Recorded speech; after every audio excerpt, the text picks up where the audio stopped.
반갑습니다. 네, 제가 또 왔습니다, 여러분. 네, 오늘 세 번째 여러분 찾아뵙네요. 아시죠? 우리 스타닥터 유튜버 프로젝트를 오늘 시험적으로 해보고 있는데요. 세 번째 주자십니다. 우리 멘토시죠, 갑상선암. 네, 이 분야에 뭐 국내 최고 전문가라고 자부할 수 있죠. 네, 우리 땡큐 이비인후과의 하정훈 선생님 나오셨습니다. 안녕하세요. 선생님, 뭐 말씀을 좀 해보세요. 네. 예.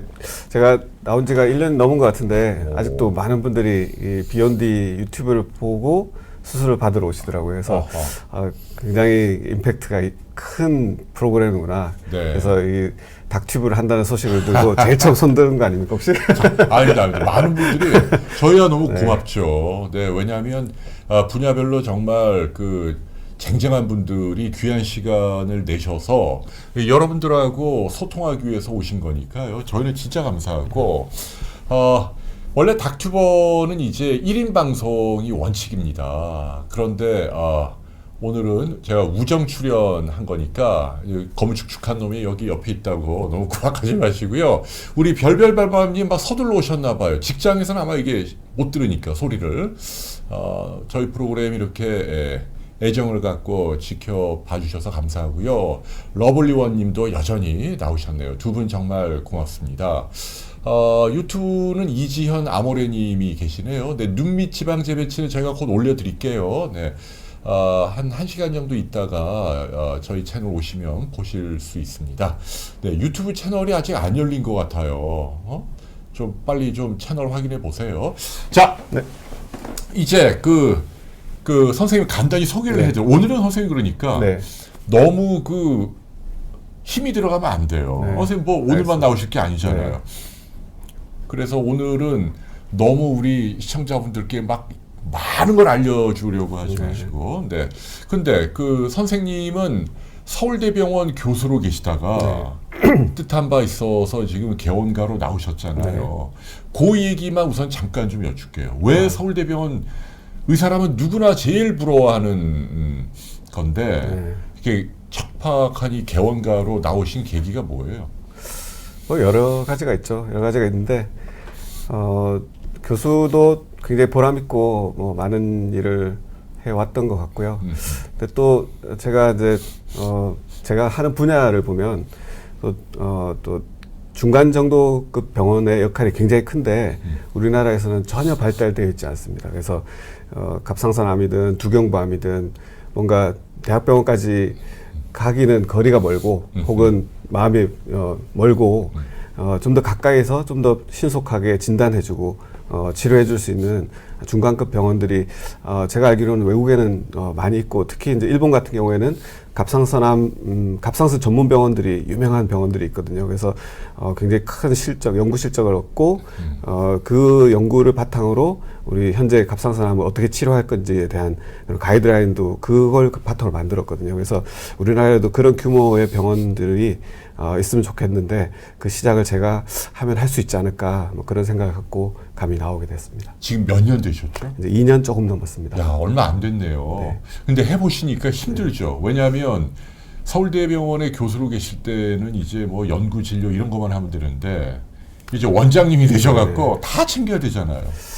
뭐 힘든 종류가 다른 것 같습니다. 그때는 이제 연구하고 교육하고가 비중이 상당히 크고 그러면서도 진료도 해야 되니까 근데 지금은 이제 진료에 집중하고 교육은 현재는 뭐 거의 이제 굉장히 적고 그래서 연구는 그래도 좀 이제 많이 하려고 하고 있고요. 그래서 여기 비욘디에서 교육 좀 많이 해주세요, 우리 환자분들께. 알겠습니다. 벌써 긴 질문이 하나 들어왔네요.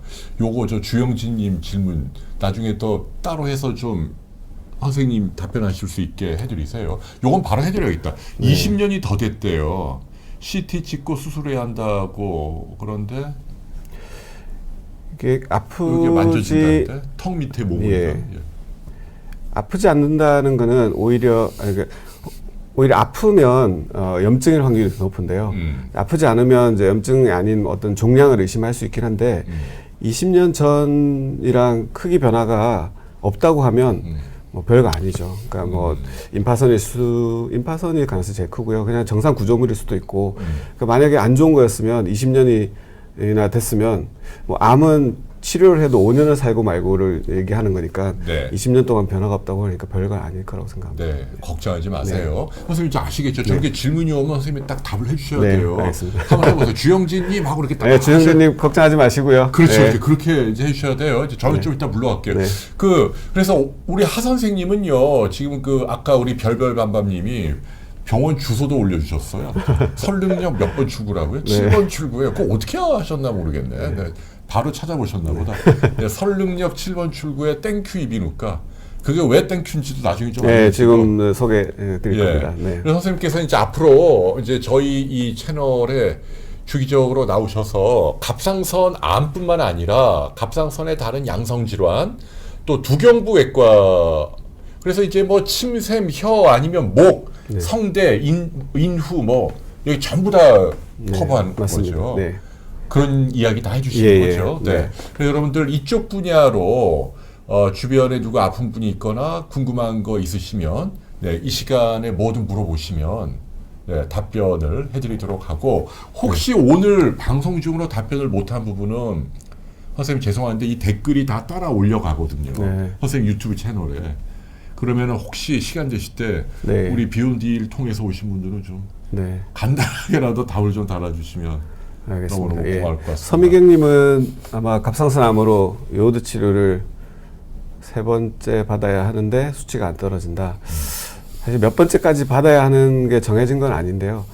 이제 2-3번을 했는데 수치가 전혀 변화가 없으면 그 갑상선암 세포는 요오드를 흡수하는 능력이 없는 거라고 봐서 뭐 3번 정도까지 하고 그냥 지켜보셔야 되지 않을까 생각합니다. 정해진 건 없습니다. 근데 보통은 3번까지 합니다. 요즘은 그렇게 많이는 안 하는 경향인데 이제 병의 상태에 따라서는 꼭 해야 되는 경우도 있죠. 네, 알겠습니다. 우리 김크리스탈님도 반갑습니다. 네, 아무튼 오늘 참 많은 분이 오신 것 같아요. 선생님 화이팅. 네, 그리고 아무튼 선생님의 이 클래스가 우리 환자 가족들에게 아주 큰 도움이 될 수 있기를 진심으로 원합니다. 네, 감사합니다. 편안하고 즐겁게 해주세요. 네. 고맙습니다. 저는 물러갈게요. 네. 네, 안녕하십니까. 오늘은 이제 제가 하는 분야를 그냥 소개해드리는 내용들로 말씀드리고 질문이 생각보다 많네요. 저는 질문이 없을 것 같아가지고 강의를 해드리려고 하는데 조금씩 넘어가면서 질문도 답변을 드리겠습니다. 몽실림 목이 조이는 증상은 일반적으로 갑상선하고는 관련이 없습니다. 보통은 뭐 위산 역류나 뭐 근육통 이런 것들이 혹시 오히려 더 가능성이 많고요. 세친 검사, 조직 검사는 뒤에 나오면서 좀 정리해 드리겠습니다. 기능 저하증에서 항진증으로 별별밤밤님은 저하증이 항진증으로 변하는 경우는 거의 없습니다. 없는데 좀 특이한 현상이고요. 일단 제가 정리하면서 말씀드리겠습니다. 저는 앞에 이제 홍 박사님께서 소개하셨지만 서울대 교수를 12년 정도 하고 이제 2년 전에 개원했습니다. 2년 전에 개원했는데 병원 이름은 땡큐 서울 이비인후과고요. 나오기 전에 기회가 좋아서 그 구강암으로 EBS TV의 명의에 출연을 한 적이 있습니다. 저는 이제 석사는 이비인후과를 했는데요. 박사는 분자 종양을 했습니다. 그래서 그 암 자체에 대한 어떤 연구를 많이 심도 깊게 했었고 미국에 연수를 가서도 굉장히 열심히 이렇게 분자 종양 의학을 연구를 했었는데 이게 그 의사가 하기에는 한계가 많더라고요. 그래서 이런 것보다는 사실 굉장히 돈을 많이 투자해가지고 연구를 많이 하지만 제가 하는 것보다는 연구만 열심히 하시는 분을 따라갈 수가 없고 그래서 저는 그런 투자를 하는 것보다 저는 조기 진단을 하고 치료를 잘 해드리는 게 훨씬 더 환자 치료에서 더 제 역할이 클 수 있다고 생각해서 저는 이제 요 연구는 더 이상 하지 않고 환자를 잘 보는 병원을 만들자. 그래서 개원하게 됐습니다. 명의는 보신 분도 많겠지만 이때는 이제 구강암에 대해서 나왔었고요. 시간 관계상 보면 제가 이제 주로 했던 거는 이제 암 치료, 구강암, 이제 암 치료에서 수술을 하는 치료를 했는데 이분은 이분은 이제 입안에 구강암이 생겨가지고 이런 식으로 암이 커져서 턱뼈를 침범을 해서 턱뼈를 잘라내는 수술을 하고요. 턱뼈를 잘라내면 이제 뼈가 없는 부위를 다른 뼈를 이용해서 이식을 합니다. 그래서 다리뼈가 굉장히 다행으로 2개가 있습니다. 다리뼈가 2개인데 아래쪽에 종아리 쪽은 2개 중에 하나를 떼서 이렇게 사용을 해도 크게 지장이 없습니다. 그래서 이런 이식 수술까지 직접 하는 그런 수술을 직접 했었고요. 네.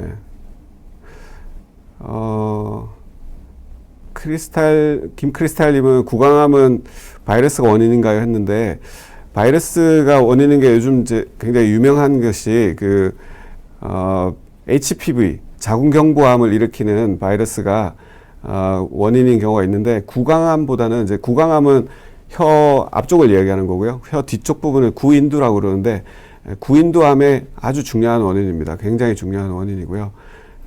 구강암은 보통은 이제 흡연이나 뭐 음주가 원인인 경우도 있고, 입안에 이제 금속 같은 것이 자극이 돼서 생길 수도 있고, 원인을 전혀 모르는 경우도 많습니다. 뭐 여대생인데 담배 한 적도 한 번도 없는데 구강암 뭐 이런 경우도 있거든요. 원인을 모르는 경우도 굉장히 많습니다. 이기현님은 수술한 지 6년째인데,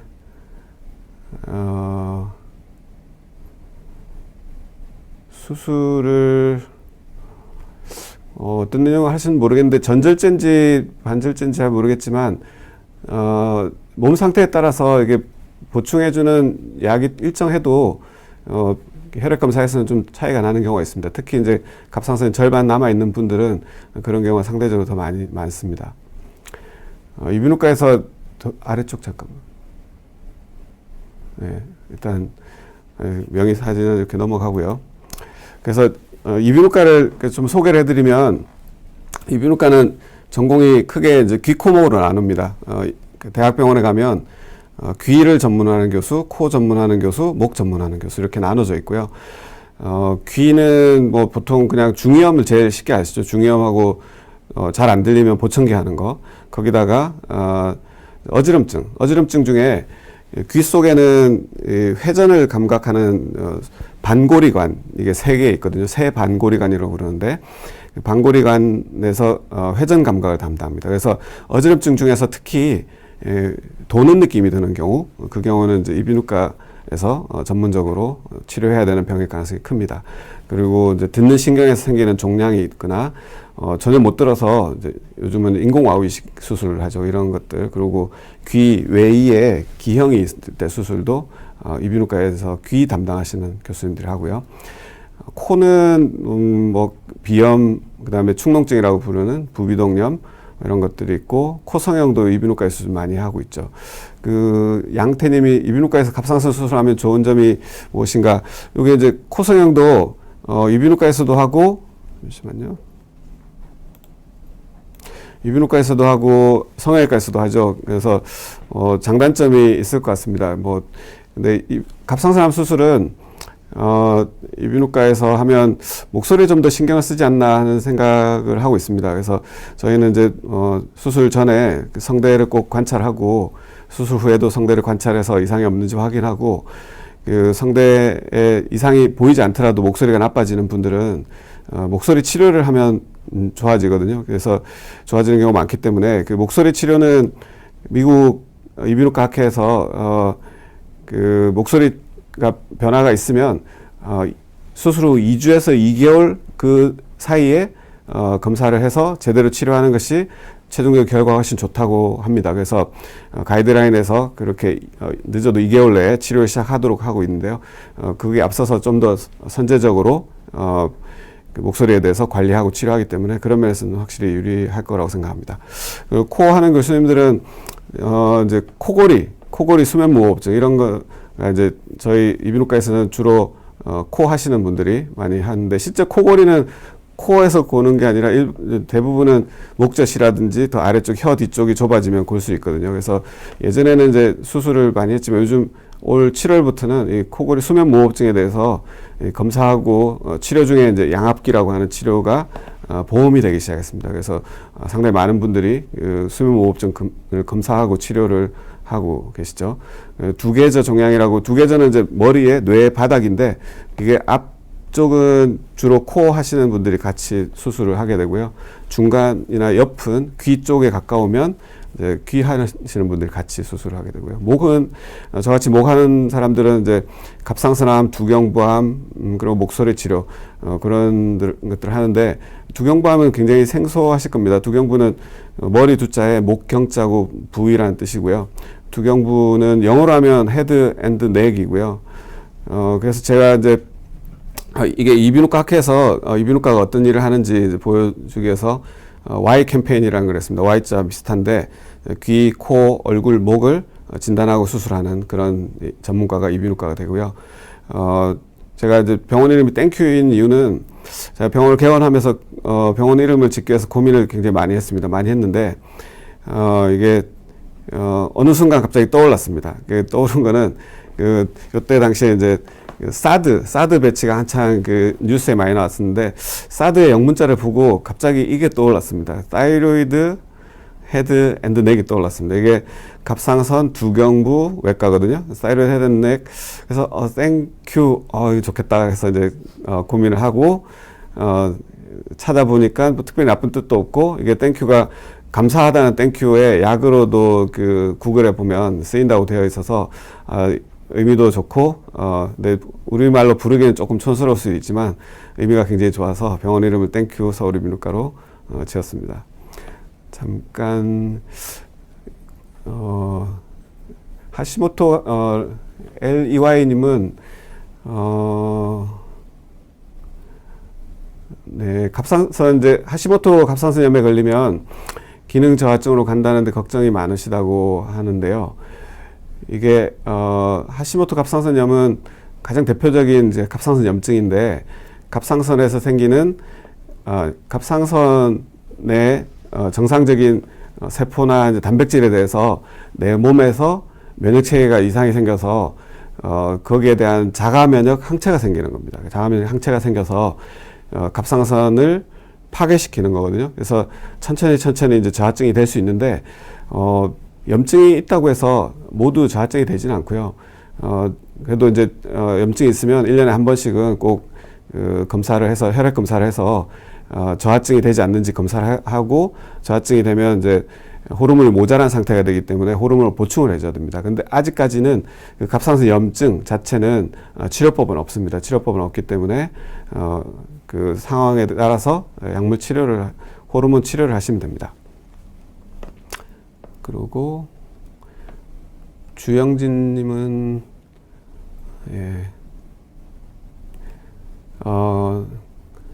갑상선 질환 원인요. 원인은 방금 말씀드린 이제 기능의 이상은 대부분 자가 면역 질환입니다. 자가 면역 질환 아직까지 치료법은 좋은 게 없는데, 올해 아마 노벨상 생리의학상하고 화학상이 아마 자가 면역 질환에 대해서 따로 노벨상을 받은 걸로 알고 있습니다. 그래서 장기적으로는 치료법이 생길 수 있겠지만 현재까지는 좋은 치료법은 없습니다. 이게 자가 면역이라는 거는 면역의 체계가 잘못돼서 염증이 많이 생기는 거거든요.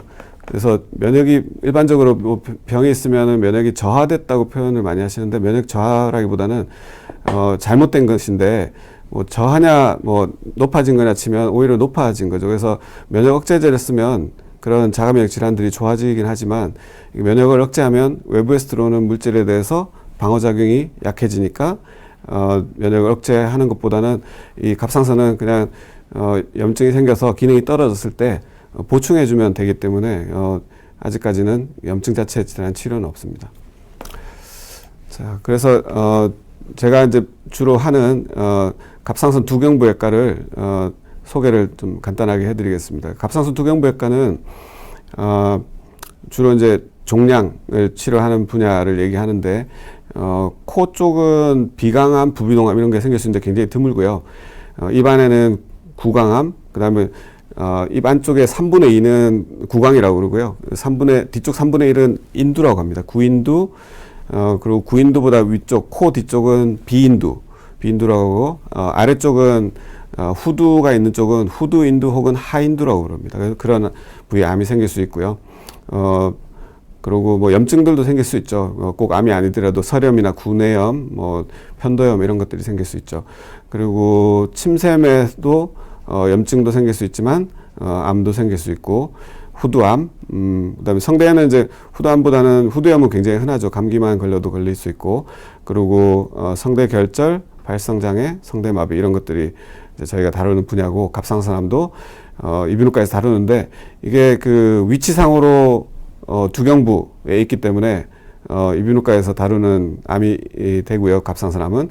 근데 이게 내분비 궤관이기 때문에 외과에 내분비 외과에서도 갑상선암을 다루는 그래서 이제 약간의 충돌이 있는 부위가 되겠습니다. 그리고 이제 목에는 이제 다양한 경부종괴, 뭐 경부전이암 이런 것들이 생길 수 있고요. 이 기관식도 과학이라고 하는 분야는 숨길하고 식도를 다루는데 주로 식도는 흉부외과에서 주로 다루고요. 그런데 이제 목에도 식도가 올라와 있고요.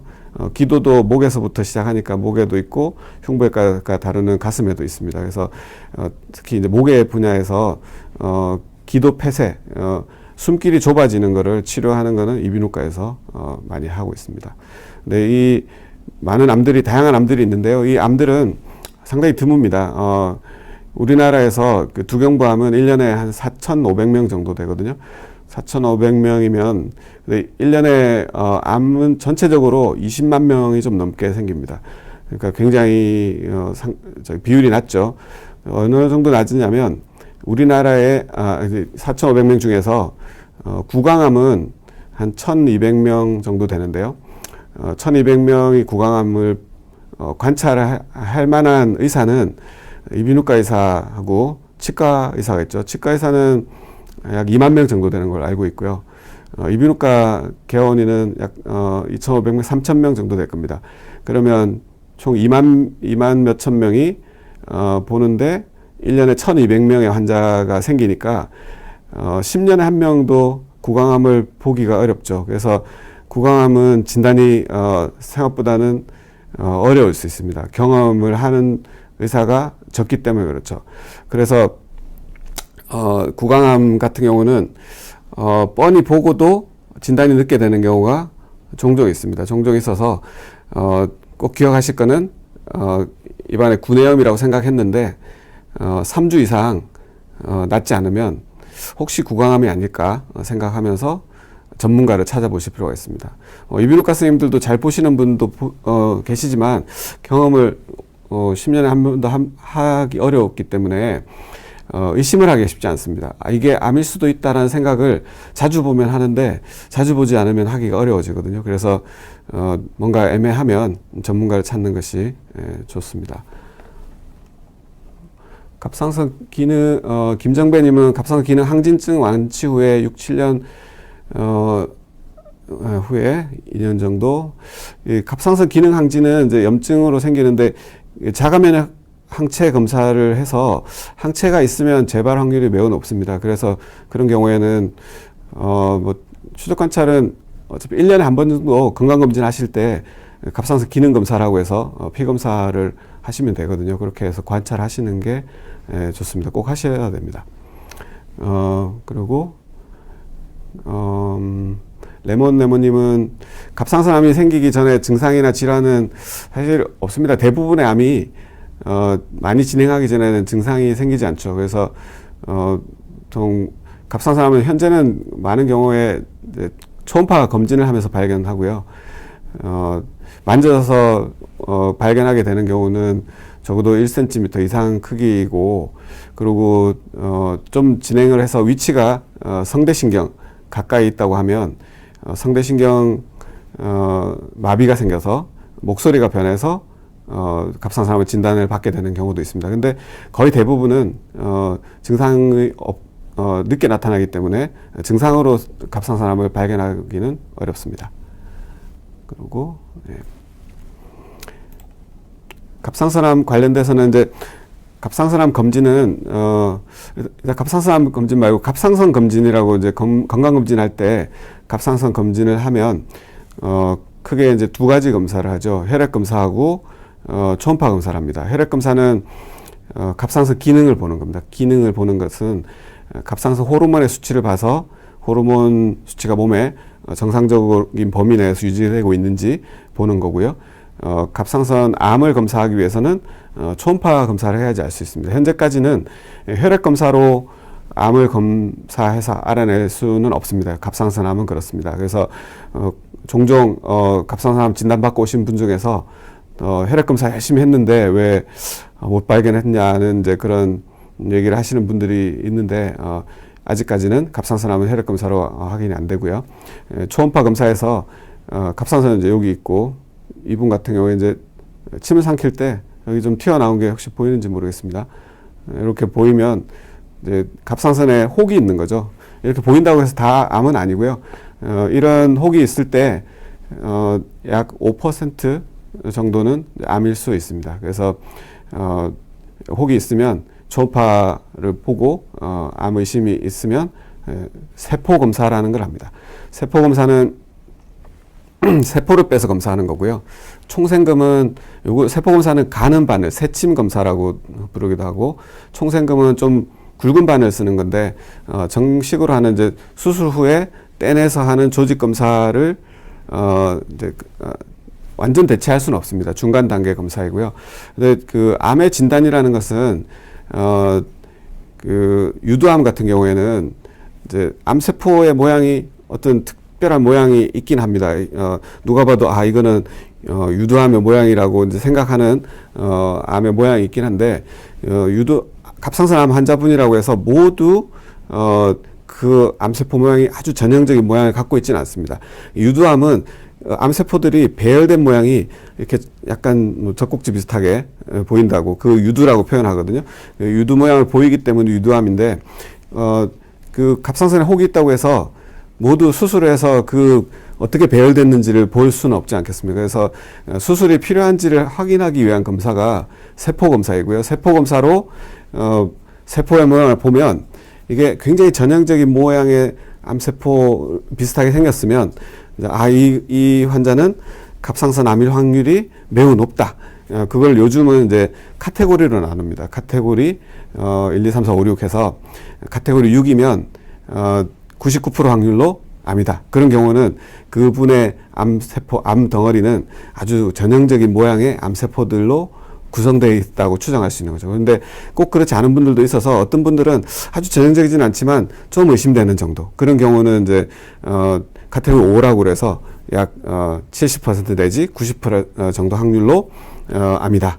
그리고 그 다음은 이제 3단계인데 3은 약 20, 30% 정도 확률로 암이다. 그런 이제 확률을 얘기해 주는 거고요. 그래서 카테고리 5, 6이 나오면 이제 암에 준해서 치료를 이제 고려하게 됩니다. 갑상선 이제 양성결절은 수술 외에 고주파 치료나 에탄올 치료가 있고요. 수술은 반절제, 전절제 뭐 이런 이제 수술 범위를 정할 필요가 있는데요. 이건 나중에 또 설명을 드리겠습니다. 그리고 갑상선암 수술 전후에 목소리 치료하는 것들, 그리고 작은 갑상선암은 그냥 지켜보기도 하거든요. 예. 그래서 그런 것들을 이제 이비인후과에서 특히 이제 제가 주로 현재 하고 있는 일이 이런 것들이 되겠습니다. 그리고 두경부암은 잠시만요. 줄리아 장님은 20대 후반 여자분이신데 피곤하면 목이 잠기면서 말도 하기 싫고 급 피곤해진다. 갑상선 면역과 관련이 있냐? 갑상선 면역 이제 갑상선 기능하고 관련이 있는지 그런 질문일 것 같은데요. 갑상선 기능하고 관련이 있을 수도 있고 없을 수도 있는데요. 근데 여러 가지 이제 갑상선 기능에 문제가 생기면 피곤한 게 이제 생기는 게 아주 전형적이고, 특히 이제 갑상선 기능 저하인 경우에는 체중이 증가하는 게 특징적이고, 항진인 경우는 체중이 이제 빠지는 게 특징입니다. 근데 이게 이제 피곤해지는 게 뭐 꼭 갑상선만이 원인이 아니니까 여러 가지가 다 가능하지만, 그래도 피곤하게 되는 원인 중에 제일 쉽게 검사할 수 있는 게 갑상선 기능 검사거든요. 피검사로 금방 알 수 있어서 일단 검사를 해보는 게 도움이 될 수 있고요.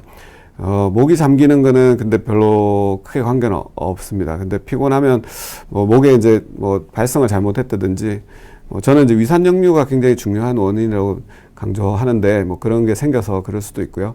여러 가지 가능합니다. 그래서 이 경우에는 이제 후두 내시경을 봐서 성대 상태를 확인하고 그리고 갑상선 기능은 피검사, 간단한 피검사로 확인하면 쉽게 진단할 수 있겠습니다. 그리고 갑상선의 양태님은 추적 관찰할지 수술할지 정하는 기준은 뒤에 말씀드리겠습니다. 준비해 왔습니다. 그리고 이제 두경부암은 두경부암 아까 이제 드물다고 말씀드렸죠. 드문데 굉장히 특징적으로 두경부암은 침샘암을 제외하고는 거의 대부분 표면에 생깁니다. 표면에 생기기 때문에 진단이 생각보다 쉽습니다. 이렇게 딱 봤을 때 이상한 게 보입니다. 대부분은 침샘암은 이제 점막 안쪽에서 생기거나 이런 침샘에 생기면 밖에 보이지는 않지만 일반적으로는 이제 그 점막에 생기기 때문에 표면에서 보이고요.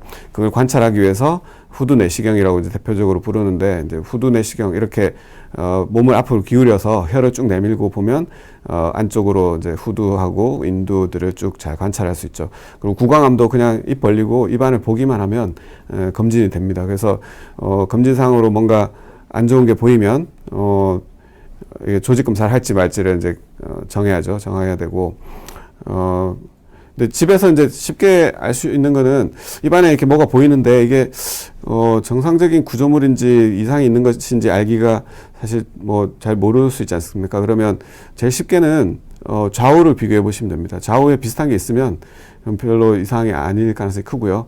한쪽에만 있다 그러면 뭔가 좀 전문가의 견해를 들어볼 필요가 있겠습니다. 네, 우리 별별밤밤님은 잘 아시네요. 저하가 몸이 붓고요. 물이 차면서 살이 찝니다. 저하가 체중이 증가하는 거고요. 항진이 에너지가 넘치기 때문에 살이 빠집니다. 네.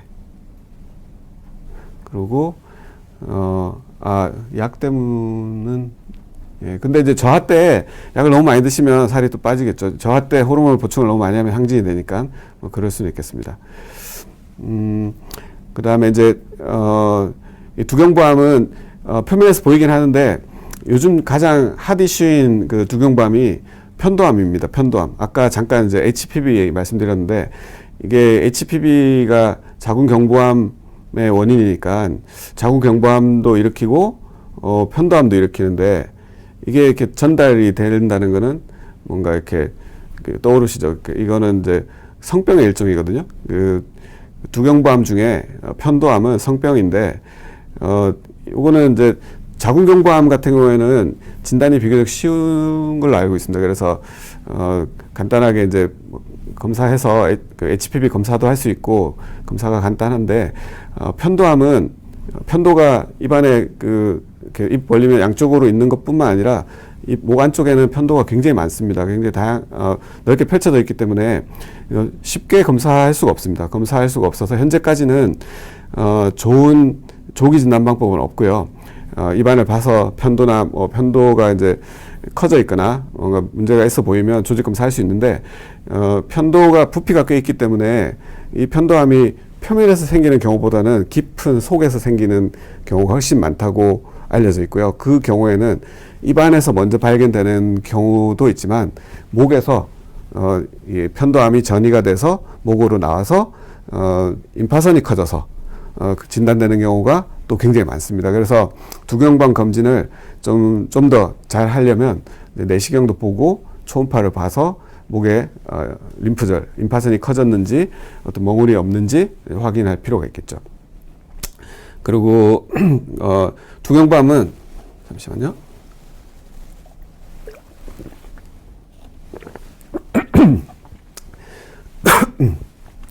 네, 두경부암은 이게 상당히 이제 상대적으로 드문 암이고 위치에 따라서 굉장히 다양한 모습을 보이거든요. 그러니까 설암이라 하더라도 혀가 이렇게 있으면 앞쪽에 생겼냐, 뒤쪽에 생겼냐 이런 거에 따라서 수술 후 후유증도 다르고요. 굉장히 다양합니다. 그래서 진행 상태에 따라서 위치에 따라서 치료 방법이 굉장히 다양한 치료 방법 중에 어떤 것을 할 것인지 고민을 굉장히 많이 해야 되거든요. 그래서 다양한 과에서 그러니까 이비인후과뿐만 아니라 방사선종양학과나 종양내과 특히 이제 세 과가 같이 모여서 치료를 하게 되는데 이비인후과에서는 그 중에서 주로 수술을 담당하게 됩니다. 그래서 현재도 제가 이제 지금 규모는 작지만 많은 분들이 이제 아직도 설암하고 뭐 인두암, 후두암 레이저 수술을 위해서 찾아오고 계시고요. 수술은 이비인후과에서 하고요. 이게 수술만으로 완치되지 않을 상태, 꽤 진행된 상태라고 하면 추가적인 치료가 필요하겠죠. 그때는 이제 그 각각의 전문가에 의뢰를 합니다. 그래서 방사선 치료나 항암 치료가 필요한 경우에는 이제 의뢰를 하고 아주 초기에는 수술만으로 완치가 되니까 수술하고 잘 관찰하면 됩니다. 그래서 이 두경부암은 특징 중에 하나가 이 삶의 질과 굉장히 관련이 많거든요. 혀에 생기면 혀를 잘라내면 발음도 안 좋아지고 말도 잘 못하고 혀 뒤쪽에 생기면 먹는 것도 나빠지고 굉장히 불편을 하게 되고 그리고 또 얼굴 쪽에 가까우니까 미용적으로도 굉장히 후유증이 많이 남는 편이거든요. 그래서 두경부암은 조기 진단이 굉장히 중요합니다. 그래서 조기 진단을 열심히 이제 해드리기 위해서 제가 열심히 홍보도 하고 뭐 그러고 있습니다. 잠깐 질문을 보면 김크리스탈님 편도암은 완치가 가능한가요? 그 편도암이 최근에 이제 늘고 있는 추세인데요. 예전보다 전 세계적으로 늘고 있는데 굉장히 다행인 것은 치료가 잘 됩니다.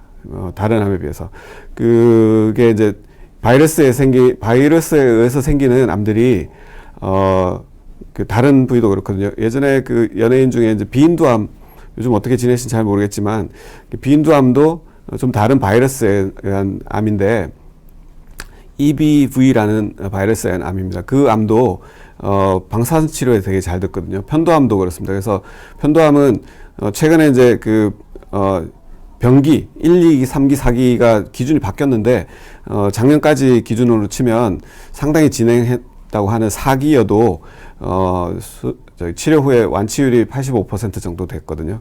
굉장히 높죠. 그래서 4기가 85% 되면 기수 1, 2, 3, 4기가 문제가 있다. 그래서 이제 최근에 올해부터 완전히 바뀌었습니다. 바뀌었는데 어쨌거나 치료가 잘 되는 편입니다.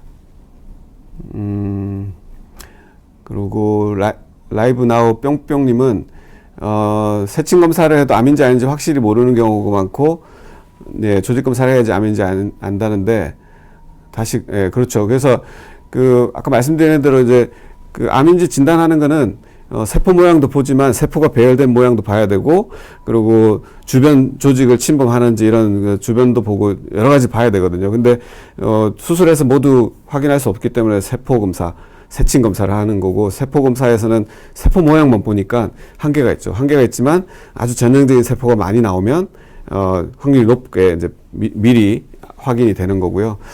그래도 이제 어느 정도 한계가 있죠. 한계가 있어서 최종적으로 암이 아니게 나오는 경우도 있긴 합니다. 근데 그런 경우에 다시 붙이지는 못하는데 아쉽긴 하지만 뭐 그거는 이제 의학의 한계죠. 현재까지는 한계인데 그건 어쩔 수가 없는 한계입니다.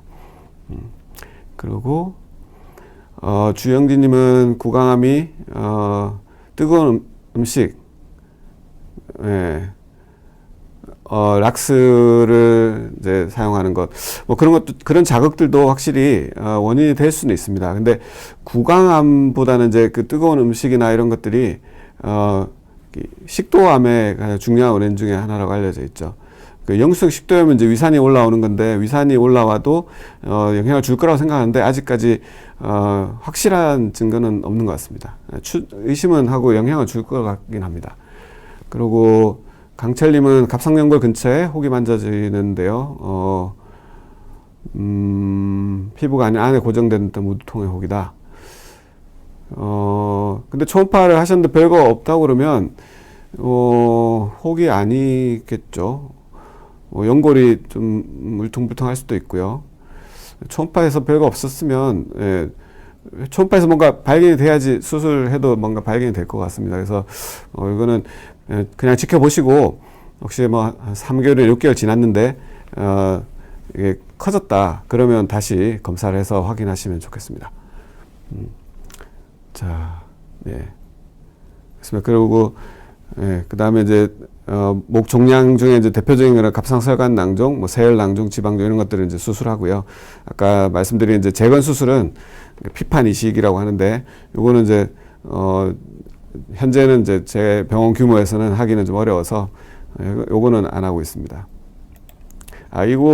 요 자세 알아오시면 좋습니다. 이비인후과에서 내시경을 보는 분들이 이제 점점 늘고 있는데, 요렇게 이제 앞으로 허리를 쭉 펴고, 몸을 쭉 내미는 자세가 되면 목 안쪽을 쉽게 볼 수 있습니다. 이 후두 내시경 검사는 뭐 1분도 걸리지 않는 검사이고요. 위내시경하고 달리 마취도 거의 필요 없습니다. 그리고, 침샘 종양은, 침샘은 크게 이제, 이름을 가지고 있는 침샘이 있고요. 이름이 없는 침샘이 있습니다. 그래서 이름이 있는 침샘은 귀 밑에 있는 침샘하고, 턱 밑에 있는 침샘, 그리고 혀 밑에 있는 침샘, 이렇게 세 가지가 있고, 그 외에도 입안의 점막에는 작은 침샘들이 굉장히 많이 있습니다.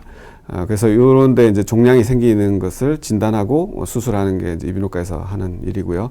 그리고 침샘 낭종, 점액 낭종이라고 하는데, 침이 입안에 공간으로 나와야 되는데 나오지 못하고 출구가 막히면서 점막 아래 물집처럼 잡히면 이런 걸 점맥 낭종이라고 그러고, 그 중에 이제 설하선에서 생기는 경우를 함하종이라고 그럽니다. 함하종은 이제 이름이 특이한데 뭐 이런 것을 치료하고요. 타석증은 침샘에 돌이 생기는 겁니다. 주로 이제 이 턱 밑에 있는 침샘에서 많이 생기는데, 돌이 생기면 돌이 어느 정도 이상 커지면 침이 나가는 길을 막아서 침이 배출이 안 되기 때문에 밥 먹을 때 턱 아래가 이렇게 막 붓고, 시간이 지나면 또 슬슬 빠져나가기 때문에 또 가라앉고 밥 먹을 때 붓고, 이러면 이제 타석증을 의심할 수 있고, 이런 경우에 이제 수술하고요.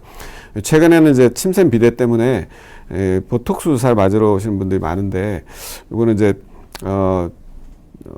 말씀드리면 이거는 이제 미용 쪽으로 많이 하시는데, 기능적인 문제가 있을 수 있기 때문에 이거는 좀 알고 하시는 게 좋습니다. 침샘에 보톡스 주사를 하면 침샘 크기가 줄어드는 거는, 예전에는 이제 논문에, 연구에 나와 있지는 않았지만, 이렇게 경험적으로 알고 굉장히 오래 전부터 우리나라에서 미용적으로 보톡스 주사를 많이 했었거든요. 많이 했었는데, 저 같은 경우에는 한 10년 전에 보톡스를 침샘에 이제 주사를 했었는데, 그때 제가 침샘에 보톡스를 주사한 이유는, 뇌성마비 아이들을 이제 보면 침을 줄줄줄 흘리고 다니거든요. 그런 경우에 이제 위생적으로도 그렇고 보기도 그렇고 보호자들이 이제 관리하기가 어렵기 때문에 침의 양을 줄이기 위해서 보톡스 주사를 침샘에다가 하면 침의 양이 줄어듭니다. 그래서 침샘에 보톡스를 저는 하고 있었는데, 최근에 몇 년 전에 그 미용적으로 보톡스 쓰는 거에 대한 어떤 연구가 나왔는데, 그 연구에서는 원래 침을 흘리는 질환 때문에 침샘에 보톡스를 굉장히 오랫동안 했더니 침샘이 점점 망가져서 침샘이 작아지더라. 그런 게 이제 밝혀졌고요. 그리고 이제 미용 목적으로 연구를 해서 미용 목적으로 효과가 있더라. 그런 논문도 최근에 좀 있습니다. 근데 말씀드렸다시피 이게 미용적인 거는 도움이 되지만 기능적으로는 손해가 되거든요. 그래서 주사를 하러 오셨을 때 꼭 그런 얘기를 드리고 있습니다. 그래도 이제 미용적으로는 확실히 도움이 되기 때문에 맞으시는 분들이 최근에 꽤 많이 있는 것 같습니다. 잠깐 질문을 확인하면 LEY님은 양성 결절이 악성 결절로 변화될 수 있냐? 이제 갑상선 결절이 양성에서 악성으로는 되지는 않습니다. 근데 암은 악성 결절, 암은 처음부터 암이고 계속 암인데, 이게 작을 때는 구별이 잘 안 됩니다. 모양상으로 구별이 안 되기 때문에, 양성인 줄 알고 있었는데, 나중에 악성으로 진단되는 경우가 있을 수 있고요. 그리고 아까 세포검사도 한계가 있기 때문에, 세포검사에서도, 암이 아니라고 그랬는데, 나중에 암으로, 수술 후에 진단이 바뀌는 경우가 있을 수 있습니다. 그래서, 그 종합적으로 고려해서 수술 여부도 결정해야 되긴 합니다. 그리고 러블리원님은 갑상선 검사는 어떨 때 해야 하는가, 정기적으로 해야 하나요? 저는 이제 갑상선 기능 검사, 이제 호르몬 수치 검사는 매년 하시는 게 좋다고 생각하고요. 초음파 검사, 암 검사는 논란이 좀 있습니다. 그래서 국가 연구에서는 하지 않도록 갑상선 암 검사는 검진으로 하지 않는 걸 권하고 있긴 한데 저 같은 경우에 이제 갑상선 암으로 돌아가신 분도 꽤 봤었고, 갑상선 암 때문에 삶의 질이 굉장히 나빠지는 분들도 많이 봐왔기 때문에 저는 검진을 하는 게 더 좋다고 생각을 합니다. 갑상선 암은 우리나라에서 이제 1년에 요즘은 한 2만 5천 명 정도 진단되는데요. 갑상선 암으로 돌아가시는 분들은 약 300명, 400명 정도 사이로 매년 계속 있습니다. 계속 있어서 갑상선 암으로 별거 아닌 암이라고들 막 얘기를 하는데도 이게 돌아가시게 되면 참 억울하지 않습니까? 그래서 그렇게 안 되기 위해서는 초음파 검사를 해서 너무 많이 진행하기 전에 발견하는 게 좋다고 생각하고요. 근데 다만 이제 너무 일찍 작을 때 수술을 하게 되면 손해가 될 수도 있거든요. 그래서 좀 고민을 할 필요가 있습니다. 작은 결절, 작은 암 의심 결절이 발견됐을 때는 검사를 바로 할지 수술을 할지 이런 거에 대해서 고민을 좀 하고 검사 여부나 치료 여부를 결정하는 게 좋습니다. 그리고 영은영님은 선양낭포암 치료법 알고 싶다고 하셨는데요.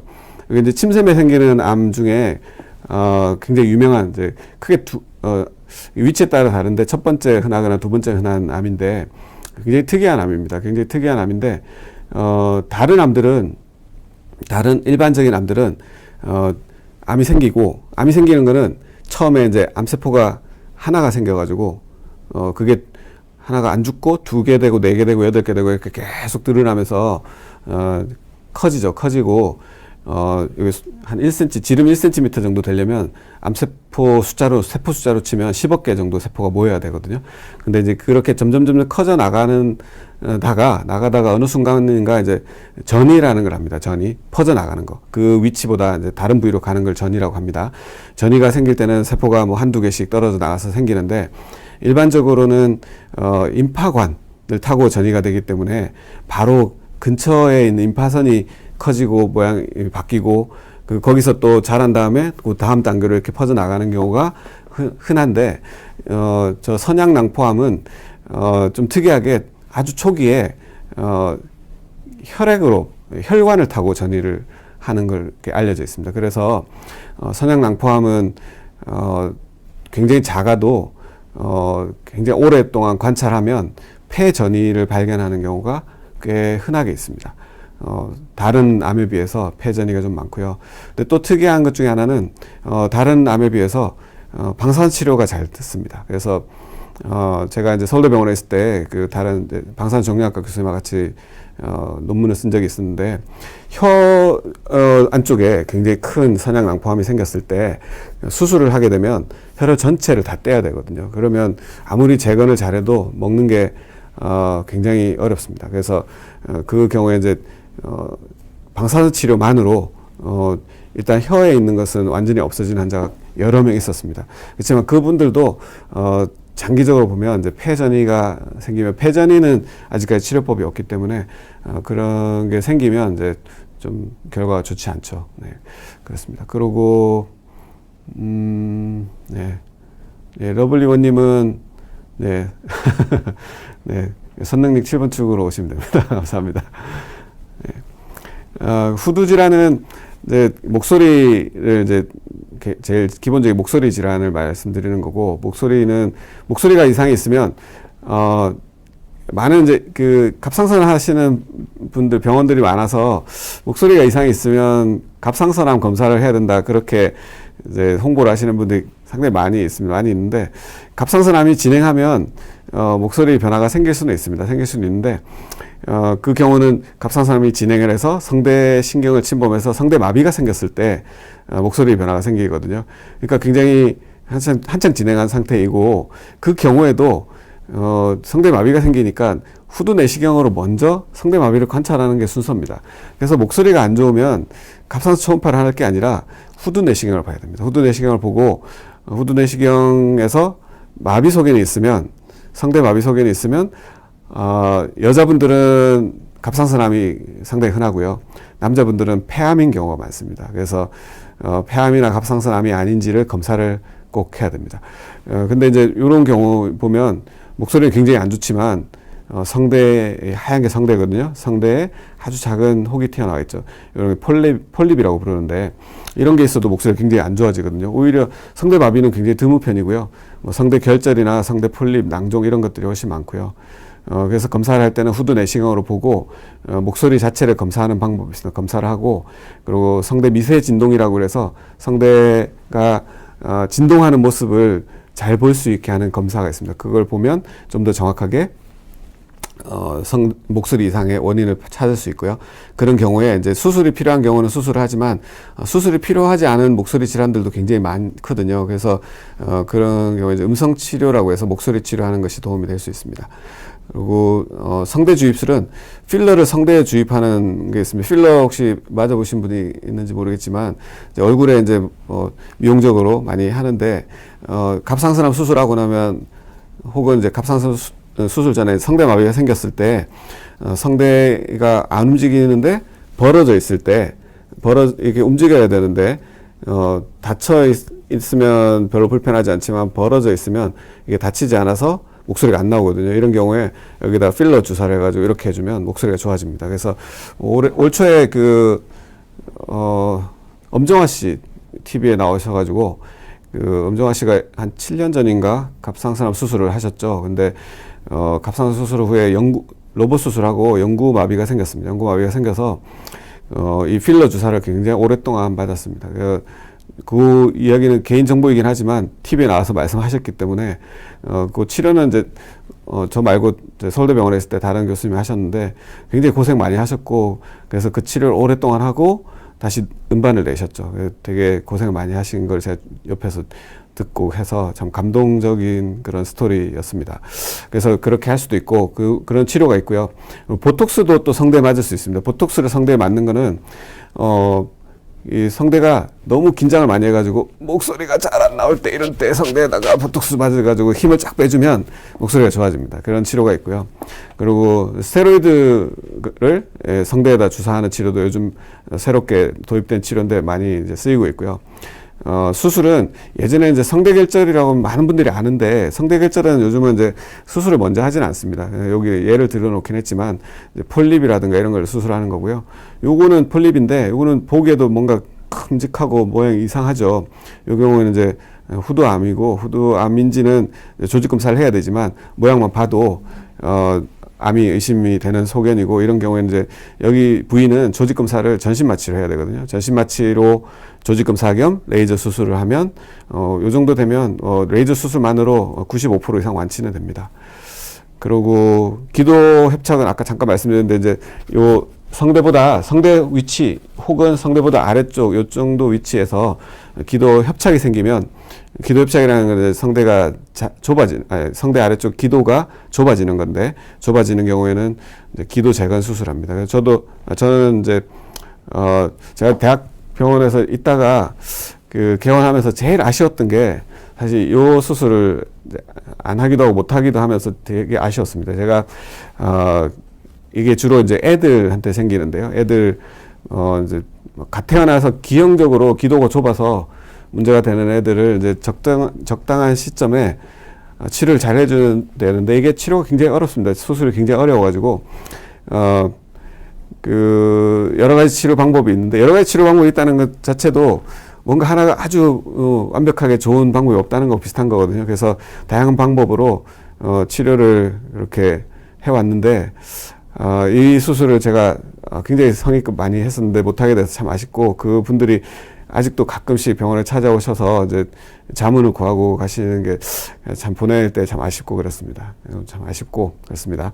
그리고 이제 후두는 아니지만 이제 편도 수술도 이비인후과에서 하는데 피타 수술이라는 거는 요즘 유행하는 건데요. 편도 수술을 편도에 보통 수술하는 편도는 구개 편도라고 하는 이제 동그랗게 생긴 편도인데 요거를 통째로 떼는 게 일반적인데 요즘은 이제 속에서 파내서 일부를 남기는 수술인데요. 이게 합병증이 좀 적어서 요즘 유행하고 있는 수술이긴 합니다. 네, 그런 것도 이비인후과에서 하고 있고요. 자, 질문을 잠깐 받으면, 네. 그쵸. 기도가 좁으면 답답할 정도가 아니고요. 숨을 잘 못 쉬니까, 위험하죠. 김크리스탈님은 엄마가 침이 잘 안 나와서 병원 갔는데 침이 잘 나오도록 약을 처방해 주셨는데, 땀이 너무 많이 나서, 예. 뭐 어떤 치료를 받고 한 게 아니라 그러면 이제 침이 잘 안 나오는 경우는 그 쇼그렌 병이라는 게 가장 유명한 병인데요. 쇼그렌 병도 아까 갑상선염 때 자가면역 질환 나왔었지 않습니까? 그게 그 하시모토 갑상선염은 갑상선에 생기는 자가면역 질환이고요. 쇼그렌 병이라는 거는 침샘을 침범하는 침샘이나 눈물샘, 관절 이런 걸 침범하는 자가면역 항체가 생겨가지고 염증이 생기는 병이고, 그 침을 나오게 하는 약이 이제 살라겐이라는 약이 있습니다. 약이 있는데 이 약이 침만 잘 나오게 하는 게 아니라 모든 분비되는 거를 다 잘 나오게 할 수도 있거든요. 그래서 이 약 드시면 이제 여름에 땀이 너무 많아서 며칠 복용하다 말았다고 하시는데 실제로 그래서 못 드시는 분이 상당히 많고요. 그래도 땀 나는 거 조금 참고 침이 많이 나오는 게 훨씬 편해져서 약을 계속 드시는 분도 많고 그렇습니다. 그렇죠. 뭐 이비인후과가 다양한 수술을 하고 있습니다. 민채블리님은 20대 여성도 갑상선암에 잘 걸린다고 하는데, 예, 검사를 언제부터 하는 게 좋을까요? 참 어렵습니다. 제가 수술했던 가장 어린 나이는 몇 살쯤 될까요? 환자 나이가? 제가 수술했던 갑상선암 가장 어린 나이는 만 6세였습니다. 만 6세였는데, 암덩어리도 크고 전이가 굉장히 많아서 목에 뭐가 혹이 만져져서 검사를 해서 암으로 진단받아서 수술을 하게 됐거든요. 그래서 6세도 생길 수 있는 병인데, 근데 6세가 갑상선암이 생긴 사람이 한 명 있어서 6세부터 검사를 할 수는 없고, 그쵸. 그래서 몇 살부터 하는 게 좋으냐, 사실 정해진 건 없습니다. 없어서 저도 뭐 딱 정해드리긴 어렵고, 하여튼 제가 가끔 드리는 말씀은 6세가 암에 걸리는 원인은 잘 모릅니다. 잘 모르는데 우리가 지금 현재까지 뭐 알고 있는 암이든 어떤 병의 원인은 원인은 있겠지만 원인이 없는 건 아니지만 우리가 잘 모르는 경우가 대부분이죠. 그래서 몇 살부터 하냐, 그것보다는 이제 특히 여자분들이 많으니까 여자분들은 몸에 이제 뭐 관심이 많으시고 화장도 하고 하시니까 얼굴 이제 화장하실 때 목도 한 번씩 만져보시고 마사지 하시면서 좌우가 대칭이 되는지, 혹시 안 만져지는 게 만져지는지, 뭐 이런 거를 보시면 좋지 않을까 싶고, 제 생각에는 뭐 40세 이상에서는 꼭 하시면 좋을 것 같습니다. 네. 세로미님, 잠깐, 기도협착증 수술 후에 기도 내경이 찌글찌글하게 변했다는데 나중에 문제가 되지 않나요? 이 기도협착증 수술이 굉장히 어렵거든요. 굉장히 어려워서, 기도 수술하고 나서 기도 내경이, 그러니까 안쪽 면이 예쁘게 되지 않습니다. 예쁘게 되는 경우도 있긴 하지만 그렇지 않은 경우 많고요. 살아가는 데 있어서 기도협착은 좁아지는 거니까 숨차지 않으면 모양 자체가 이상이 있는 거에 대해서는 신경 안 써도 되고요. 모양보다는 숨이 차면 다시 수술을 해서 넓혀줄 필요는 있겠죠. 네. 주영진님은 부비동염은 제가 전문이 아니어서 부비동염은 치료해 본 적이 너무 오래됐습니다. 다음에 아마 이비인후과 이상원 원장님이나 거기 질문하시면 좋을 것 같고요. 민채블리님이 혼자서 검사하는 방법은 아까 잠깐 보여드렸는데 침 삼키면서 거울 보시면 여기 갑상선은, 자 그러면 같이 해보시면은 목에 남자분들의 여기 튀어나온 부위가 있죠. 튀어나온 부위가 있는데 그 튀어나온 부위가 갑상연골입니다. 갑상연골인데 갑상연골은 이런 모양으로 생겼습니다. 이런 모양으로 생겼는데 그 갑상연골의 약간 아래쪽 옆에 갑상선이 있습니다. 그 갑상선의 이름은 갑상연골 근처에 있다고 해서 갑상선이 된 거거든요. 이름이. 갑상연골을 만지시고 거기서 조금 내려오면 쭉 가운데로 내려오다 보면 한 가운데 약간 움푹 들어갔다가 그거보다 아래쪽에 굉장히 딱딱한 부위가 있습니다. 그 부위가 윤상연골이라고 해서 동그랗게 생긴 연골이고요. 요게 이제 아까 기도협착에 요게 기형이면 기도협착증이 됩니다. 그걸 이제 치료하는 게 굉장히 어려운 건데요. 그걸 기준으로 바로 옆에 있다고 생각하시면 됩니다. 바로 옆에서 사실 만져서 알기는 의사 한 5년 차 돼도 쉽지 않기 때문에 만져서 만져보시는 게 일단 좋고요. 만져보시고 침 삼켰을 때 이렇게 침 삼키면 갑상선이 같이 좀 올라갔다 내려오거든요. 올라갔다 내려올 때 좌우에 차이가 있는지 이렇게도 만져보시고 이렇게도 만져봐서 뭐가 이상하게 만져지면 그거는 이제 검사가 필요한 겁니다. 네. 자, 목주름, 별별밤밤님 목주름은 보통은 여러 개가 있어가지고요. 어느 걸 얘기하는지 알 수는 없고, 지금 만진 대로 이제 딱딱한 구조가, 중요한 구조물이니까 그걸 기준으로 만지시면 좋습니다. 네. 아까 잠깐 질문이 나왔는데, 이제, 작은 갑상선암을 수술하지 않아도 되나요?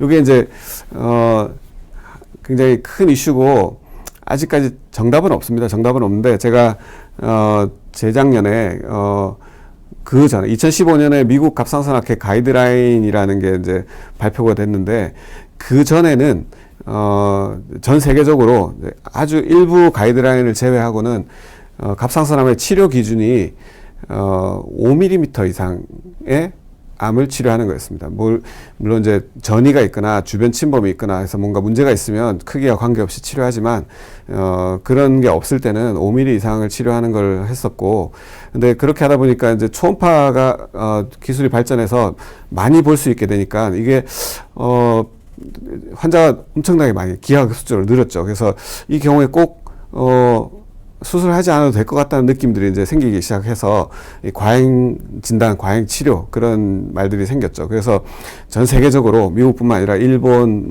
영국, 유럽 가이드라인들도 다 치료 시작 기준을 1cm로 하자. 그렇게 했습니다. 1cm로 했는데 그게 어떤 아주 좋은 과학적인 근거가 있어서 1cm가 안 되면 생명에 지장을 안 주니까 치료할 필요가 없다. 이건 아니고요. 1cm가 된 가장 중요한 이유는 일본에서 수술하지 않고 지켜본 연구를 했습니다. 아까 말씀드린 이제 일본의 갑상선 전문병원 중에 하나가 여러 군데서 했는데 그 중에서 이제 한 군데서 굉장히 큰 연구를 했는데 1cm가 안 되는 갑상선암을 지켜봤더니 한 10년 지켜봐도 갑자기 돌아가시는 분은 없더라. 그게 가장 중요한 관찰 중에 하나입니다. 그러니까 갑상선암은 굉장히 얌전한 암이지만 굉장히 천천히 자라다가도 어느 순간 갑자기 성질이 바뀌어서 빨리 자라는 경우가 있거든요. 그걸 이제 역형성이라고 부르는데요. 역형성암 혹은 이제 그걸 미분암이라고 그러는데 그런 암이 되어버리면 진단받고 1년 내로 절반 이상 돌아가시거든요. 그래서 그런 암이 되지 않아야 되니까 예전에는 잘 몰랐는데 일본에서 한 10년 이상 지켜봤는데 1cm 이하의 암이 6개월 내지 1년 간격을 지켜봤을 때는 그렇게 되는 그런 경우는 없더라. 그래서 1cm 이하는 좀 지켜보는 게 심각하게 문제가 되지는 않더라. 그런데 이제 지켜봤더니 나이를 기준으로 40세, 60세 그렇게 세 그룹을 나눴을 때 40세 이하의 그룹에서는 한 10년 지켜보니까 전이가 없던 사람이 전이가 생기는 경우가 한 16% 정도 되고요. 60세 이상은 한 2% 정도, 2, 3% 정도 되고 그래서 나이가 젊을수록 진행을 좀 빨리 하는 것 같다. 이제 그런 관찰을 했죠. 그래서 1cm 이하는 좀 지켜볼 수 있는데 이게 이제 수술하지 말고 그냥 방치하라는 얘기는 아니고요. 좀 지켜봐서 이게 꼭 치료를 할지 말지를 이제 고민을 할 수 있다는 거죠. 그래서 1cm보다 작은 경우에는 세포 검사도 안 하고 그냥 초음파만 하고 지켜보는 거를 가이드라인에서는 권했습니다. 그래서 저 같은 경우에도 일단 먼저 초음파를 했을 때 1cm가 안 되는 갑상선암 의심 결절이 있을 때 모양이 아주 나쁘지 않으면 모양이 아니라 위치가 아주 나쁘지 않으면 모양은 당연히 암이 의심되는 거고요. 위치가 아주 나쁘지 않고 전이 소견이 없을 경우에는 세포 검사도 하지 않고 지켜보는 걸 먼저 권해드립니다. 근데 이제 불안해 하시고 검사는 꼭 하고 싶다 하시면 이제 검사는 하고요. 검사는 이후에도 꼭 수술하지 않고 지켜보기를 원하시는 분들은 지켜봐 드리고 있는데 이게 지켜보는 동안에 크기가 커졌거나 이제 전이가 생기면 그때 치료를 해야죠.